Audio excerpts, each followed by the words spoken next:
Prime Minister yesterday in Saguenay, Quebec, did speak in favor of it, saying he does support supply management, but rather working around the quota system. And I say that because they get a certain percentage access to the Canadian market. As a result of all of that, we are also understanding in the last CUSMA, or the negotiations that led to CUSMA, they haven't even used all of those quotas.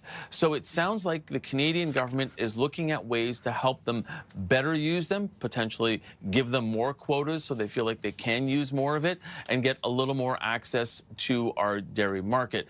But again, it would only come with the removal of those 232 tariffs, which are on the steel industry, the aluminum industry, automotive, and forestry as well. Those are key things that the Canadian government say have to be on the table for that. Canada is holding firm on the one thing: it will never surrender its dairy system, while the United States scrambles to lock in a deal before its own tariffs start hurting American companies.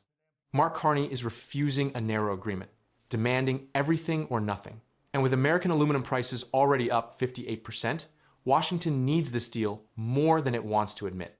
The line Canada will not cross is supply management, and Carney has made it absolute. Canada has made clear that supply-managed dairy is not open for negotiation. The system imposes production controls to meet domestic demand and sets import quotas on dairy, eggs, and poultry. Trump has railed against it for years, calling it unreasonable to American farmers who want to sell into Canada. But Carney reiterated the system will remain in place, a position reinforced by Bill C-202, the law Parliament passed preventing negotiators from offering additional supply management concessions. On the single issue Washington has pushed hardest, Canada has simply refused. There's nuance in that refusal worth understanding. While supply management stays, some work is being done around the quotas that were negotiated in 2018 before CUSMA was signed the following year. CUSMA already grants U.S. dairy producers access to roughly 3.5 to 3.9% of the Canadian dairy market through specialized tariff rate quotas.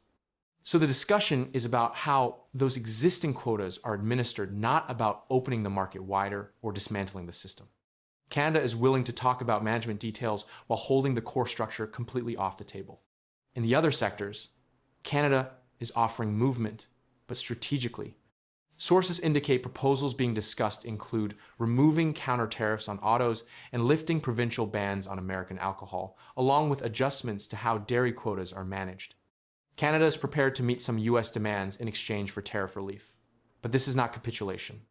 It is calculated trading, offering concessions on alcohol and autos to secure the comprehensive deal Canada actually wants, while refusing to give away the crown jewel of its agricultural system. Carney's central demand is what makes this a refusal rather than a surrender. He wants an overall deal, not a partial one. We're interested in a more comprehensive deal, a global deal that addresses the strategic sectors, Carney said in Saguenay, Quebec. And if you want the real story behind how Canada is still holding its ground through tariffs, wars, and hard times, hit join below to join the membership for exclusive documentaries you won't see anywhere else about Canada's progress and rise through uncertainty. Canada's objective is to eliminate or reduce U.S. tariffs on strategic sectors, particularly metals, autos, and lumber. Carney is refusing to accept a narrow arrangement that resolves a few irritants while leaving the most damaging tariffs in place. By insisting on everything or nothing, he is forcing Washington to either deliver broad relief or walk away empty-handed. The leverage behind that demand is the economic damage the tariffs are inflicting on the United States itself. Speaking outside a Rio Tinto aluminum facility in Quebec, Carney pointed to hard data. U.S. aluminum prices have surged 58%, driven largely by the pass-through of Trump's own 50% tariff. That's not a good situation for American companies, he said. The United States lacks sufficient aluminum smelting capacity to meet its own demand, and Canada supplied 44% of U.S. aluminum imports last year. Canada is using that dependency to argue that a deal connecting metals, autos, and lumber is a win-win, and that the tariffs are hurting Americans more than Canadians. The pressure on Washington is why the begging framing carries some truth. American aluminum prices are up 58%. American homebuilders have petitioned for lumber relief. American farmers forced a reversal on potash tariffs. Two major American labor unions asked the U.S. Trade Representative to reconsider the Canada tariffs. Las Vegas casinos emptied of Canadian tourists. Each represents a different American constituency, pressing Washington to end a trade war that is damaging U.S. interests. That accumulated domestic pressure is what gives Canada the confidence to hold firm and demand a comprehensive deal. The deadline gives the standoff its urgency. Trump has threatened new 50% tariffs on hundreds of Canadian imports by August 19th, applying to nearly $20 billion in goods including milk, hockey equipment, beer, and plywood. Negotiators from both countries are meeting frequently. Canada-U.S. Trade Minister Dominic LeBlanc met with U.S. Trade Representative Jameson Greer and briefed the provinces afterward. Both sides are racing against the clock, but Canada is negotiating from a position that lets it walk away if the terms aren't right. Critical minerals and energy. Carney has been direct about mineral leverage. There are many things that the Americans want from Canada, he said. They say they don't want them, but they do want them. It's a critical mineral. That reserve capability is what backs Canada's refusal to accept a bad deal. Washington knows that if it pushes too hard, Canada can restrict the resources American industry and defense depend on. The domestic politics complicate Canada's concessions. The provinces control alcohol sales, and some premiers are resisting. There's not a chance in hell that U.S. alcohol is going back on the shelf, BC Premier David Eby said. Ontario Premier Doug Ford has repeatedly said American alcohol stays out of provincial stores until a deal is struck. Carney has acknowledged that restocking American alcohol is ultimately a provincial decision, while suggesting it should be part of a larger deal. That friction means Canada cannot simply hand over the alcohol concession. It must secure a comprehensive agreement that gives the premiers a reason to lift their bans. The furthest gaps are on autos and lumber. Two sources said the two countries are furthest apart on auto and lumber tariffs, which could make it hard for Ford and Eby to end their alcohol bans without a broader resolution. The auto talks also involve Mexico and may fall into the wider CUSMA renegotiation rather than an interim bilateral deal.